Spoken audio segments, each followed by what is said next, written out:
दोस्तों, क्या आप कल्पना भी कर सकते हैं कि अगर आप किसी मिशन के तहत अंतरिक्ष में सिर्फ 25 दिन के लिए जाएं और जब आपका स्पेसक्राफ्ट धरती पर वापस लौटे तो धरती पर 91 साल बीत चुके हों और आप जिन लोगों को जानते थे वे लोग 50 साल पहले ही मर चुके हैं और जिन बच्चों को आपने अपने गोद में खिलाया था वे अब अपने जीवन के आखिरी पड़ाव पर है और पूरी धरती आपको ऐसी लग रही हो जैसे आप किसी अजनबी ग्रह पर लौट आए हों। आपको पूरी धरती पे पहचानने वाला कोई बचा ही नहीं हो।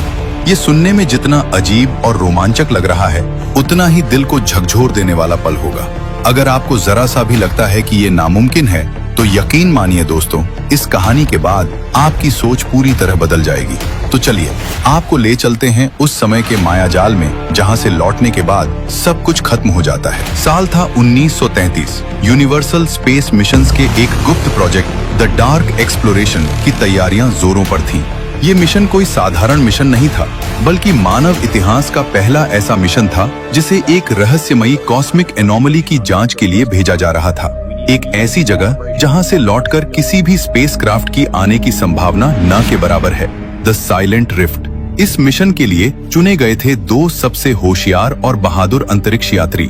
डॉक्टर मैक्स कैटर, एक शांत तेज दिमाग वाला युवा फ्लाइट कमांडर, हर स्थिति में संतुलन बनाए रखने का हुनर उसके पास था, और doctor Scott Hayes, time physics और डीप स्पेस एनर्जी की विशेषज्ञ। लॉन्च के दिन पूरा स्पेस स्टेशन रहस्यमय शांति में डूबा हुआ था। भारी भरकम स्पेसक्राफ्ट डार्क एक्सप्लोरेशन रोशनी में चमक रहा था। लॉन्च से कुछ घंटे पहले दोनों एस्ट्रोनॉट्स को अपने अपने प्रियजनों से मिलने का आखिरी मौका दिया गया, क्योंकि किसी को नहीं पता था कि साइलेंट रिफ्ट से गुजरकर ये लोग कभी लौट पाएंगे या नहीं। स्कारलेट सबसे पहले अपनी छोटी सी 1 साल की बेटी को गोद में उठाती है। बच्ची उसकी गर्दन से चिपक जाती है, मानो उसे पता हो कि उसकी माँ बहुत दूर जाने वाली है। स्कारलेट की आंखें थोड़ी नम हो जाती हैं, लेकिन वो खुद को संभालकर अपने पति का हाथ थामती है और धीमे से कहती है, मैं जल्दी लौटूंगी, वादा है। उधर मैक्स अपनी माँ और पत्नी के बीच खड़ा था। उसकी पत्नी, जो कुछ ही महीनों में ही एक बच्चे को जन्म देने वाली थी, मैक्स को देखते ही रो पड़ी। मैक्स ने तुरंत उसे गले लगाया और धीमी आवाज में कहा, ख्याल रखना अपना और हमारे आने वाले छोटे एस्ट्रोनॉट का। उसने अपनी माँ के हाथ चूमे और तीनों कुछ पल के लिए बिल्कुल चुप खड़े रहे, जैसे ये पल उनको अब बहुत दूर ले जा रहा हो। कुछ ही मिनट बाद दोनों एस्ट्रोनॉट नम आंखों से अपने स्पेसक्राफ्ट की ओर बढ़ गए और देखते देखते उनका स्पेसक्राफ्ट धरती से टेक ऑफ करता है। डार्क एक्सप्लोरेशन धीरे धीरे नीले आसमान को चीरता हुआ ऊपर उठने लगा। रॉकेट इंजन की गड़गड़ाहट पूरे स्पेस स्टेशन में गूंज रही थी। कुछ मिनटों बाद जब जहाज पृथ्वी के वातावरण से बाहर निकल गया तो अचानक सामने का दृश्य पूरी तरह बदल गया। खिड़की के बाहर विशाल ब्रह्मांड फैला था, अनगिनत तारे, दूर दूर तक चमकती नेब्यूला और एक मौन जिसके अंदर दिल की धड़कन तक सुनाई दे रहा था। कुछ देर बाद मैक्स ने नियंत्रण पैनल पर नजर देखते हुए कहा, स्कारलेट, हमें अब से सावधान रहना होगा।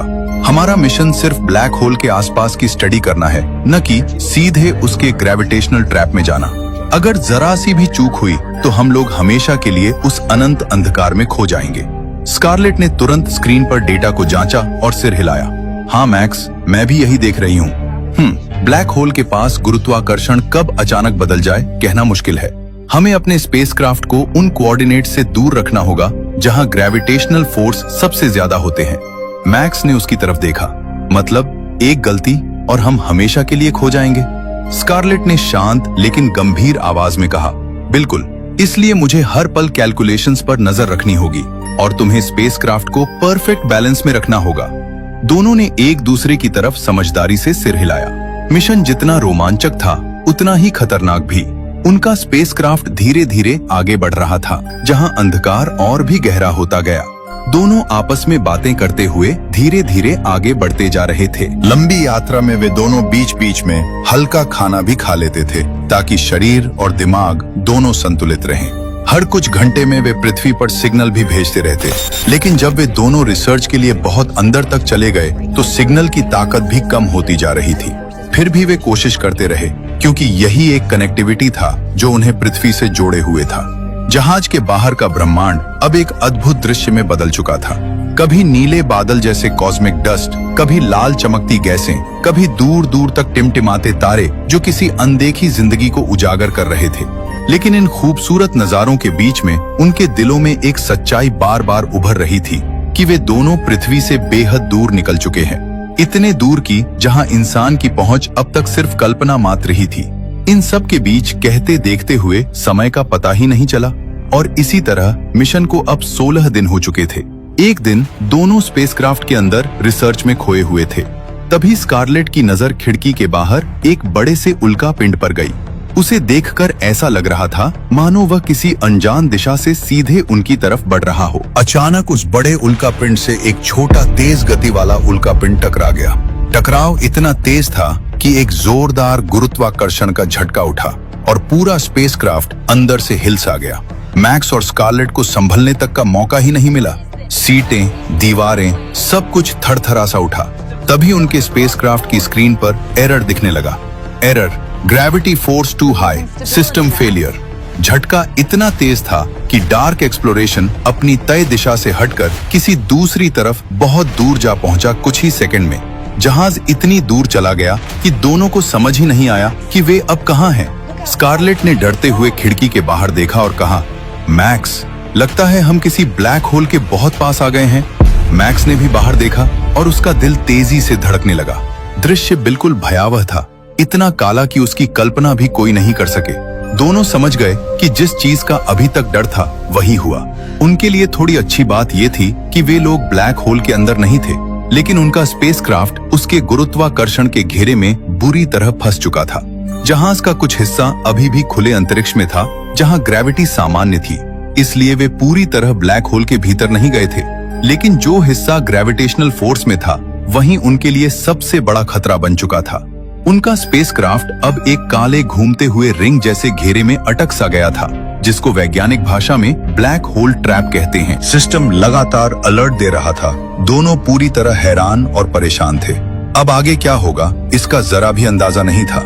डर उनके चेहरे पर साफ दिख रहा था और हर बीतते पल के साथ यह एहसास बढ़ता जा रहा था कि वे ब्लैक होल की अदृश्य ताकत के सामने पूरी तरह असहाय हैं। उन्होंने हर कोशिश की, स्पेसक्राफ्ट की दिशा मोड़ने की, इंजन की ताकत बढ़ाने की, ग्रेविटी से निकलने की, लेकिन अब उनके हाथ में कुछ भी नहीं था। डार्क एक्सप्लोरेशन स्पेसक्राफ्ट पूरी तरह से ब्लैक होल के ग्रेविटेशनल ट्रैप में फंस चुका था। तभी उन्होंने अपने स्पेसक्राफ्ट की खिड़की से बाहर झांका। उनके सामने था एक विकराल ब्लैक होल, इतना विशाल, इतना डरावना कि ऐसा लगता था मानो वो पूरे ब्रह्मांड को एक ही सांस में अपने अंदर निगल लेगा। उसकी काली गहराई मानो ऐसा हो जिसका कोई अंत ही न हो, और उसके चारों ओर घूमती चमकती रिंग एक अलग ही डर पैदा कर रही थी। ये सब देखने के बाद मैक्स की आवाज डर से बिल्कुल कांप सी गई। ये मंजर तो मैंने कभी सोचा भी नहीं था, इतना भयावह, इतना खतरनाक। स्कारलेट भी डरी हुई वो मंजर देख रही थी। दोनों डर से टूट चुके थे, लेकिन उम्मीद के सहारे अब भी लड़ रहे थे। दोनों बहुत देर तक उस खतरनाक दृश्य को देखते रहे। थकावट, डर और बेबसी सब एक साथ उनके अंदर चल रही थी। कुछ पल की खामोशी के बाद स्कारलेट ने धीरे से टूटी हुई आवाज में कहा, मैक्स, मुझे लग रहा है हम शायद अब नहीं बच पाएंगे। उसने कांपते हाथों से पैनल को छुआ, फिर निराश नजर से मैक्स को देखा। हमारी हर कोशिश, हर कैलकुलेशन सब बेकार हो गई ब्लैक होल के सामने, और ऊपर से सिस्टम की ये खराबी, हम अपने स्पेस सेंटर से भी संपर्क नहीं कर पा रहे। ये कहते कहते स्कारलेट की आंखों में आंसू भर आए। मैक्स उसे देखता रह गया, लेकिन कुछ बोल नहीं पाया। दोनों के अंदर एक ही डर धीरे धीरे बढ़ रही थी। उन्हें ऐसा महसूस हो रहा था जैसे वे अपनी मौत को बिल्कुल सामने खड़ा देख रहे हों, लेकिन उससे बचने का कोई भी रास्ता उनको नजर नहीं आ रही हो। डार्क एक्सप्लोरेशन उस ब्लैक होल के रिंग के गोले के पास बस घूम रहा था। कुछ दृश्य ऐसे थे जो उनकी रूह तक को हिला दे रही थी। स्पेसक्राफ्ट की खिड़की से बाहर देखकर दोनों की सांसें थम सी गईं। उन्होंने देखा बहुत बड़े बड़े उल्कापिंड सीधे ब्लैक होल की ओर खींचे जा रहे थे और अंदर जाते ही किसी गैस की तरह क्षण भर में उड़ जा रहे थे। वो दृश्य इतना भयानक था कि उन दोनों की दिल की धड़कनें तेज हो गईं। मैक्स ने डर से कांपती आवाज में कहा, स्कारलेट, अगर ऐसे उल्कापिंड हमारी धरती पर गिर जाएं, तो पूरी धरती कुछ ही मिनटों में खत्म हो जाएगी। लेकिन इस ब्लैक होल के अंदर जाते ही ऐसा लग रहा है मानो किसी ने समुद्र में एक मटर का दाना फेंका हो। स्कारलेट ने सिर झुकाकर धीरे से कहा, हाँ मैक्स, यहाँ सब कुछ पल भर में मिट जा रहा है। दोनों ये सब देखकर अंदर तक डर गए थे। उनके दिमाग में सिर्फ एक ही बात घूम रही थी, अगर उनका स्पेसक्राफ्ट थोड़ा भी अंतरिक्ष की स्थिर दिशा से फिसला या ब्लैक होल का ग्रेविटेशनल फोर्स उन्हें अपनी तरफ खींचने लगा तो उनका भी वही हाल होगा जो इन विशाल उल्कापिंडों का हुआ है। मैक्स और स्कारलेट सिर्फ जहाज की खिड़की से चिपककर उस खौफनाक दृश्य को देखते रहे जहां हर सेकंड ब्रह्मांड की कितनी ही चीजें उस मौत की ओर जा रही थी। उनके दिल पर एक ही डर हावी था, अगर डार्क एक्सप्लोरेशन की पकड़ ढीली हुई तो अगला नंबर उनका होगा। स्कारलेट ने कांपती आवाज में कहा, मैक्स, हमारे पास खाने का सामान भी मुश्किल से कुछ ही दिन का बचा है, वो भी तभी चलेगा अगर हम बहुत बचत करके खाएं। क्या धरती से कोई हमें ढूंढने के लिए नहीं आएगा? क्या कोई भी नहीं जान पाएगा कि हम यहाँ फंसे हैं? उसकी आंखों में डर के साथ साथ एक दर्द भी साफ दिखाई दे रहा था, मानो वो जानना चाहती हो कि क्या वाकई कोई उम्मीद बाकी है या सब खत्म हो चुका है। मैक्स ने सिर झुकाकर थोड़ी उदास और टूटी हुई आवाज में कहा, स्कारलेट, हम ऐसी जगह पर हैं जहां कोई आ ही नहीं सकता, और अगर कोई हमारी मदद करने आ भी गया तो वो भी शायद इस ट्रैप में फंस जाएगा। ब्लैक होल से निकल पाना असंभव है। मैक्स ने गहरी सांस ली और खिड़की के बाहर घूमते अंधकार को देखते हुए कहा, अब यहाँ से हमें कोई चमत्कार ही बाहर निकाल सकता है, वरना हमारे बचे हुए दिन यही खत्म हो जाएंगे। दोनों कुछ पल तक चुपचाप बैठे रहे, जहां खामोशी भी एक मौत जैसी भारी लग रही थी। स्पेसक्राफ्ट के अंदर बैठे बैठे स्कारलेट की नजर अचानक अपनी कलाई पर गई। उसने अपनी घड़ी देखी, घड़ी पूरी तरह बंद पड़ी थी। स्कारलेट की सांसें अटक सी गई। मैक्स, मेरी घड़ी रुक गई है। दोनों एक दूसरे को देखते रह गए। उन्हें अब बिल्कुल अंदाजा नहीं था कि वे यहाँ कितने समय से फंसे हैं। मिनट, घंटे, दिन सब जैसे इस अंधकार में कहीं खो से गए थे। उस घोर अंतहीन अंधकार में अब उनके सामने बस एक ही दृश्य था, वो विकराल ब्लैक होल, मौन, भयावह और इतना विशाल कि उसकी छाया ही रूह को कांपाने के लिए काफी थी। मैक्स की आंखें में आंसू थे। धीरे टूटती हुई आवाज में वो बोला, स्कारलेट, काश मैं कुछ दिन और रुक गया होता तो अपने बेबी को देख पाता। मुझे तो ये भी नहीं पता है कि मेरी बेटी हुई या बेटा। उसकी आवाज में एक अलग ही दर्द था। वो बोला, मेरी पत्नी मुझे रोकती रही, बार बार कहती थी, मुझे तुम्हारी जरूरत होगी मैक्स, जब हमारा बच्चा आएगा। ये कहते कहते मैक्स की आंखों से आंसू बहने लगे। वो अपनी सीट पर झुक गया और जोर जोर से रोने लगा, फूट फूट कर। उसकी हर सांस में दर्द था, हर शब्द में अफसोस। स्कारलेट उसे देखती रही, लेकिन वो भी कुछ नहीं बोल सकी, क्योंकि उस पल मैक्स की बात सिर्फ एक पति या पिता की नहीं थी, वो उन सब बातों का दुख था जो शायद अब कभी पूरी नहीं हो पाएंगी। स्कारलेट भी मैक्स को रोते हुए देख अपनी हिम्मत खो बैठी। एक पल के लिए उसकी नजरें अपनी छोटी सी बेटी पर अटक गई, वो नन्ही बच्ची जो हर रात उसके बिना सो नहीं पाती थी। फिर उसे अपने पति की मुस्कुराती हुई शक्ल याद आई, जो जाते वक्त बोला था, जल्दी लौट आना, हम दोनों तुम्हारा इंतजार करेंगे। इन सारी यादों ने स्कारलेट को तोड़ कर रख दिया। उसका शरीर कांपने लगा और वो धीरे धीरे स्पेसक्राफ्ट के एक कोने में बेसुध हालत में पड़ी रही, मानो उसमें लड़ने की ताकत ही नहीं बची हो। दोनों इतने टूट चुके थे कि ऐसा लग रहा था जैसे उन्होंने अब खुद को ब्लैक होल के हवाले कर दिया हो। स्पेसक्राफ्ट के अंदर निराशा, डर और थकान एक साथ फैल चुके थे, और ब्लैक होल की गहरी गूंज उन्हें हर पल याद दिला रही थी कि मौत उनसे बस कुछ कदम दूर खड़ी है। दोस्तों, अब आपको कुछ ब्लैक होल के बारे में रोचक बात भी बता देते हैं, फिर कहानी की तरफ चलेंगे। नंबर 1, ब्लैक होल रोशनी भी निगल लेता है। इसका गुरुत्वाकर्षण इतना खतरनाक होता है कि इवेंट होराइजन में घुसी चीज, यहाँ तक कि रोशनी भी हमेशा के लिए गायब हो जाती है। नंबर 2, ब्लैक होल के पास समय बदल जाता है। इसके करीब समय धीमा हो जाता है। आपके लिए कुछ मिनट बाहर की दुनिया में सालों के बराबर हो सकते हैं। नंबर 3, ब्लैक होल शरीर को खींचकर धागे जैसा कर देता है। अगर कोई गलती से इसमें गिर जाए तो उसका शरीर गुरुत्वाकर्षण से खिंचकर लंबी डोर जैसा बन जाता है। इसे स्पेगेटिफिकेशन कहते हैं।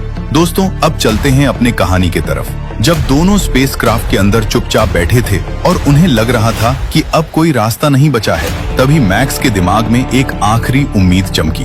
उसने स्कारलेट की ओर देखा और बोला, स्कारलेट, हमारे बचने का मौका बहुत कम है, लेकिन क्यों न एक बार आखिरी कोशिश कर लें? स्कारलेट ने घबराकर पूछा, क्या करना है मैक्स? मैक्स ने कहा, हम पूरा स्पेसक्राफ्ट बंद करके उसे दोबारा रीस्टार्ट करेंगे। इससे इंजन को तेज झटका मिलेगा और शायद हमारा जहाज ब्लैक होल के खिंचाव से बाहर निकल जाए। स्कारलेट ने डरते हुए पूछा, और अगर ये काम नहीं किया तो? मैक्स ने धीमी आवाज में जवाब दिया, तो हम सीधे ब्लैक होल के अंदर चले जाएंगे। कुछ सेकंड की खामोशी के बाद स्कारलेट ने आंसू पोंछे और बोली, ठीक है मैक्स, ऐसे तिल तिल के मरने से तो अच्छा ही है कि एक आखिरी कोशिश कर लें। आखिरकार मैक्स ने हिम्मत जुटाकर स्पेसक्राफ्ट के मुख्य इंजन को बंद कर दिया। जहाज एकदम खामोश हो गया और उस सन्नाटे में दोनों को अपने दिल की धड़कनें तक साफ सुनाई दे रही थी। कुछ सेकंड जो वहां बीते वे किसी सदी जैसे लग रहे थे।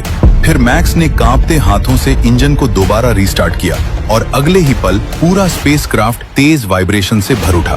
जहाज इतनी ताकत से झटका खाकर आगे की तरफ बढ़ गया। डार्क एक्सप्लोरेशन ब्लैक होल के ग्रेविटेशनल ट्रैप से बाहर निकल चुका था। बाहर निकलते ही दोनों की आंखों से आंसू खुद ब खुद बहने लगे। वे खुशी में एक दूसरे के गले लग गए, बिल्कुल ऐसे जैसे मौत के मुंह से वापस लौटी हुई दो जिंदगियां। दोनों को यकीन ही नहीं हो रहा था कि वे सच में बच गए हैं। उनकी अपनी आंखें भी जैसे अपनी ही बात पर विश्वास नहीं कर पा रही थीं। उनका स्पेसक्राफ्ट का लोकेशन और रडार सिस्टम लंबे समय बाद अब फिर से सही तरह काम करने लगा था। दोनों बिना समय गंवाए तुरंत धरती से संपर्क करने लगे ताकि सबको बता सकें कि वे जिंदा हैं और ब्लैक होल के गुरुत्वाकर्षण जाल से बाहर निकल चुके हैं। जैसे ही मैक्स और स्कारलेट ने धरती की ओर पहला सिग्नल भेजा, स्पेस सेंटर में अचानक हड़कंप मच गया। स्क्रीन पर एक अनजान स्पेसशिप का सिग्नल दिखाई दे रहा था और हर तरफ एक ही सवाल गूंजने लगा, क्या कोई एलियन स्पेसक्राफ्ट हमारी ओर बढ़ रहा है? लेकिन जैसे ही सिग्नल में आवाज आई, मैक्स की धीमी लेकिन साफ आवाज, हम मैक्स कैटर और स्कॉट हैरिस हैं। हम डार्क एक्सप्लोरेशन स्पेसक्राफ्ट से 1933 में साइलेंट रिफ्ट मिशन पर निकले थे। स्पेस सेंटर में मौजूद सभी वैज्ञानिक और अधिकारी एकदम स्तब्ध रह गए। जिस मिशन को दशकों पहले असफल मानकर बंद कर दिया गया था, जिसे इतिहास की किताबों में भी गायब मिशन के नाम से लिखा गया था, उसके 2 यात्री आज अचानक वापस संपर्क कर रहे थे। पूरे कंट्रोल रूम में सनसनी फैल गई। ये कैसे संभव है? 1933 के लोग आज 2024 में कैसे संपर्क कर सकते हैं? कुछ पल की चुप्पी के बाद स्कारलेट ने कांपती आवाज में पूछा, धरती पर आज तारीख क्या है? कुछ सेकंड बाद स्पेस सेंटर से जवाब आया, आज साल 2024 है। आप हमसे लगभग 91 साल बाद संपर्क कर रहे हैं। ये सुनते ही मैक्स और स्कारलेट दोनों पूरी तरह चुप हो गए। उनके दिल पर जैसे किसी ने भारी पत्थर रख दिया हो। वे सिर्फ 20 से 25 दिनों के मिशन पर निकले थे, लेकिन धरती पर 91 साल बीत चुके थे। उनकी आंखें धीरे धीरे भर आईं। स्कारलेट ने धीरे से मैक्स की ओर देखा। उसकी आंखों में वही दर्द था जो मैक्स महसूस कर रहा था। वे समझ गए थे, ब्लैक होल ने भले ही उन्हें नहीं निगला, लेकिन उसने उनके अपने, उनका घर, उनका समय, उनका पूरा अतीत और उनकी पूरी दुनिया निगल ली थी। अब वे धरती पर लौटेंगे, पर जिस धरती को वे जानते थे वो अब कहीं नहीं थी। स्कारलेट और मैक्स ने जैसे जैसे रिकॉर्ड और पुराने दस्तावेज देखे, उनके पैरों तले जमीन खिसकती गई। उन्हें बताया गया कि उनके परिवार, उनके अपने, उनके प्रियजन कई दशक पहले ही इस दुनिया से जा चुके थे। स्कारलेट की वह छोटी सी बेटी जिसे उसने 1 साल की उम्र में छोड़ा था, वह भी बहुत पहले गुजर चुकी थी। उसके पति, उसके माता पिता सभी इस दुनिया से गुजर चुके थे। मैक्स के साथ भी वही हुआ। उसकी पत्नी, उसकी माँ और यहाँ तक कि उसका बेटा भी अब इस दुनिया में नहीं था। मैक्स ने अपने बेटे की पुरानी तस्वीर देखी, वही चेहरा, वही आंखें, बिल्कुल उसकी ही तरह। और पास रखे एक पुराने लिफाफे में उसे अपनी पत्नी का आखिरी लेटर मिला, जिसमें उसने दर्द भरी लाइन लिखी थी, मैक्स, हमने बहुत इंतजार किया, मगर अब शायद उम्र ही छोटी लगने लगी है मुझे। माफ कर देना, मैं अब जा रही हूँ और तुम्हारा छोटा एस्ट्रोनॉट्स तुम्हारे बारे में बहुत पूछता है। और उसने लास्ट लाइन लिखी, इंतजार करने वाले से पूछो कि तिल तिल मरना किसे कहते हैं। ये पढ़ते ही मैक्स की आंखों से आंसू रुक ही नहीं सके और वो लेटर सीने से लगाकर फूट फूट कर रो पड़ा। स्कारलेट और मैक्स दोनों बस एक दूसरे के चेहरे को देखते रहे, आंखों में वही दर्द, वही खालीपन जो अब कभी नहीं भर सकता था। वे समझ चुके थे, ब्लैक होल ने उन्हें नहीं मारा, लेकिन उसने उनकी पूरी दुनिया निगल ली थी। दोस्तों, ये कहानी भले ही काल्पनिक हो, लेकिन सच तो ये है कि ब्लैक होल वास्तव में मौजूद है। और हमने जो आपको यह रोमांचक और रहस्यमयी अनुभव बताया, उसमें जो विज्ञान और तथ्यों का मिश्रण है, वो सच के काफी करीब है। अगर आपको ये